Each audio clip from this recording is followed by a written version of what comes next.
যারা অন্যায় করেছে, অপরাধ করেছে, রক্তাক্ত করেছে, তাদের বিরুদ্ধে যদি সরকার ব্যবস্থা গ্রহণ না করে, তাহলে 48 ঘন্টা পর আমরা এমন কর্মসূচি দিব, সরকার কিন্তু আমাদেরকে আর থামাতে পারবে না। আমরা এখনই বলছি না, কিন্তু সেটি হতে পারে যমুনা ঘেরাও অথবা সচিবালয় ঘেরাও। স্পষ্ট কথা, স্বরাষ্ট্র উপদেষ্টার নির্দেশ ছাড়া এই ঘটনা ঘটেনি। স্বরাষ্ট্র উপদেষ্টা এই ঘটনার সাথে সম্পৃক্ত, যে কারণে স্বরাষ্ট্র উপদেষ্টাকে এই ঘটনার দায় নিয়ে অবশ্যই পদত্যাগ করতে হবে। নুরুল হক নূর আজ 17 দিন ধরে হাসপাতালের বিছানায় কাতরাচ্ছে। আজকে তিনি রিলিজ দিতে চেয়েছিলেন।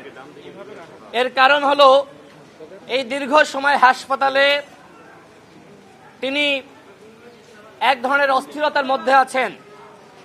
হাসপাতালে দীর্ঘ সময় থাকা একজন জাতীয় নেতার জন্য কতটা বেদনাদায়ক সেটি আশা করি আপনারা বোঝেন।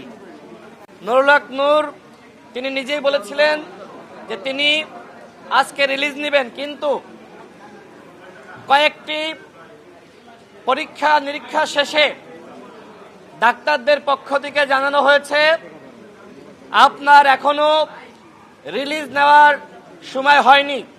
এখনো পর্যন্ত নুরুল হক নূরের নাকের হাড় ভাঙ্গা, চোয়াল ভাঙ্গা, তার মাড়িতে আঘাত লেগেছে, যে কারণে তিনি শক্ত কোনো খাবার খেতে পারছেন না। তার মাথায়ও আঘাত লেগেছে। সামগ্রিক বিবেচনায় অন্তর্বর্তীকালীন সরকারের প্রধান মাননীয় প্রধান উপদেষ্টা তিনি বলেছিলেন নুরুল হক নূরকে উন্নত চিকিৎসার জন্য দেশের বাইরে পাঠানো হবে। কিন্তু আমরা লক্ষ্য করলাম সরকারের পক্ষ থেকে এক ধরনের গড়িমসি করা হলো। কেন, কি কারণে? প্রধান উপদেষ্টার উপরে কোনো চাপ আছে কিনা, কোনো একটি মহল বা পক্ষ এরকম কিছু বুঝাতে চাচ্ছে কিনা যে নুরুল হক নূর সুস্থ হয়ে উঠছেন, অথবা দেশের বাইরে নিলে এই যে নুরুল হক নূর গুরুতর আহত হয়েছে সেইটা আন্তর্জাতিক মহলের কাছে প্রকাশিত হতে পারে। আমাদের কাছে সেই জায়গা থেকে সন্দেহ লাগছে, মূলত নুরুল হক নূর যে গুরুতর আহত হয়েছে, রক্তাক্ত হয়েছে, সেটিকে ধামাচাপা দেওয়ার জন্য সরকারের পক্ষ থেকে বিদেশে নেওয়ার ঘোষণা দেওয়ার পরেও আমরা দেখলাম এক ধরনের গড়িমসি করা হচ্ছে। নুরুল হক নূর কখনোই দেশের বাইরে চিকিৎসা নিতে চাননি। আমরা দলগতভাবে সিদ্ধান্ত নিয়েছিলাম, যেহেতু আওয়ামী লীগের আমলে নুরুল হক নূর একাধিকবার হামলার শিকার হয়েছে, যেভাবে তাকে রক্তাক্ত করা হয়েছে সেটি আপনারা সকলেই দেখেছেন। সুতরাং তার উন্নত চিকিৎসার জন্য সিঙ্গাপুরে অথবা লন্ডনে বা জার্মানিতে পাঠানো দরকার।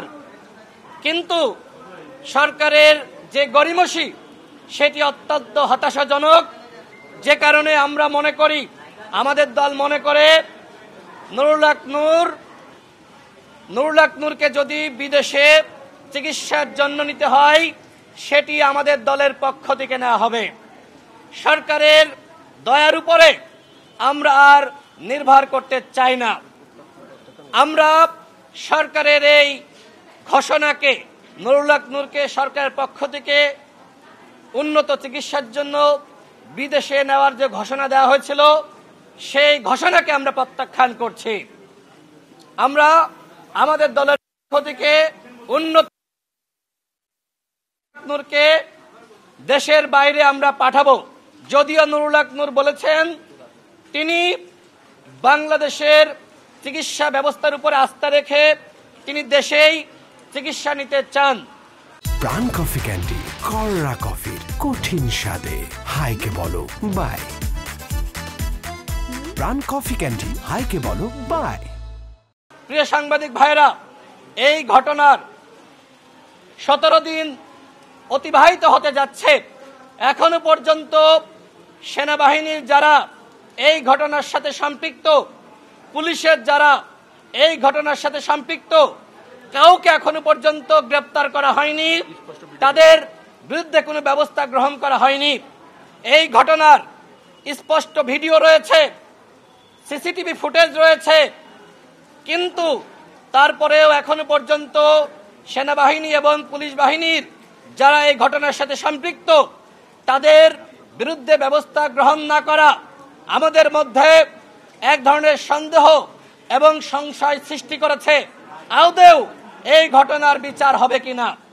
আমরা বরাবরই বলছি, এই ঘটনাকে কেন্দ্র করে পুরো সেনাবাহিনী এবং পুরো পুলিশ বাহিনীকে আমরা দোষারোপ করছি না।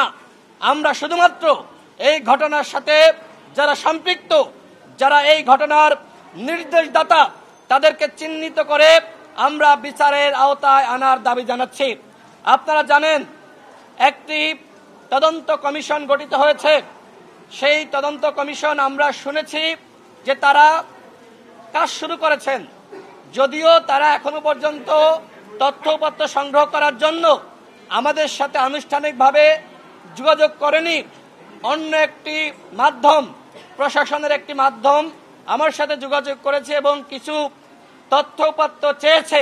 আজকের এই সাংবাদিক সম্মেলন থেকে আমরা তদন্ত কমিশনকে বলতে চাই, আমাদের সাথে আপনারা সরাসরি বসেন, আমাদের কাছ থেকে বক্তব্য গ্রহণ করেন।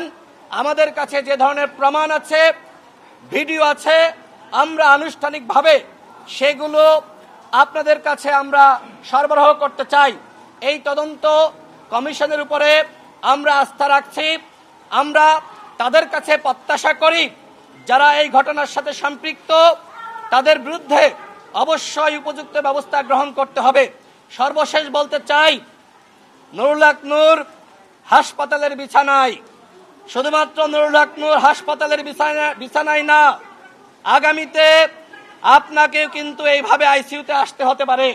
সুতরাং এই ঘটনার অবশ্যই বিচার হতে হবে, অন্যথায় আগামীতে যারা জুলাই বিপ্লবের নায়ক, তাদেরকেও কিন্তু এই বিভিন্ন বাহিনীর সদস্যরা বা ছাত্রলীগ যুবলীগের ক্যাডাররা আশকারা পেয়ে তারা কিন্তু রক্তাক্ত করতে পারে, হাসপাতালে পাঠাতে পারে।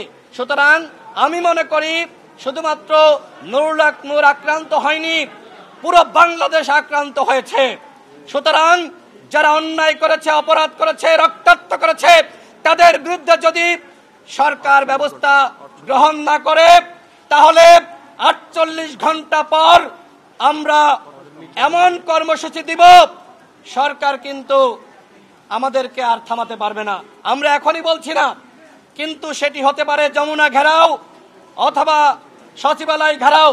স্পষ্ট কথা, স্বরাষ্ট্র উপদেষ্টার নির্দেশ ছাড়া এই ঘটনা ঘটেনি। স্বরাষ্ট্র উপদেষ্টা এই ঘটনার সাথে সম্পৃক্ত, যে কারণে স্বরাষ্ট্র উপদেষ্টাকে এই ঘটনার দায় নিয়ে অবশ্যই পদত্যাগ করতে হবে। অন্যথায় 48 ঘন্টা পরে যদি গণ অধিকার পরিষদের নেতাকর্মীরা সচিবালয় কিংবা যমুনা ঘেরাও করে, এর পুরোপুরি দায় বর্তাবে সরকারের উপরে। আমরা আজকের এই সাংবাদিক সম্মেলন থেকে আবারও সরকারের কাছে স্পষ্ট বার্তা দিচ্ছি, যদি নুরুল হক নূরের উপযুক্ত চিকিৎসা না হয়, যদি নুরুল হক নূরের কোনো ক্ষতি হয়, সেই দায় কিন্তু সরকার প্রধানকে নিতে হবে, স্বরাষ্ট্র উপদেষ্টাকে নিতে হবে। এখনো পর্যন্ত আমরা এতবার বলার পরেও কেন এই স্বরাষ্ট্র উপদেষ্টাকে সরানো হলো না, কেন তাকে জবাবদিহিতার আওতায় হলো না, সেটি আমাদের মধ্যে এক ধরনের সন্দেহ তৈরি করেছে। এই ঘটনার সাথে অবশ্যই সরকারের দায় আছে এবং সেই দায় স্বীকার করে নিয়ে অবশ্যই স্বরাষ্ট্র উপদেষ্টাকে পদত্যাগ করতে হবে।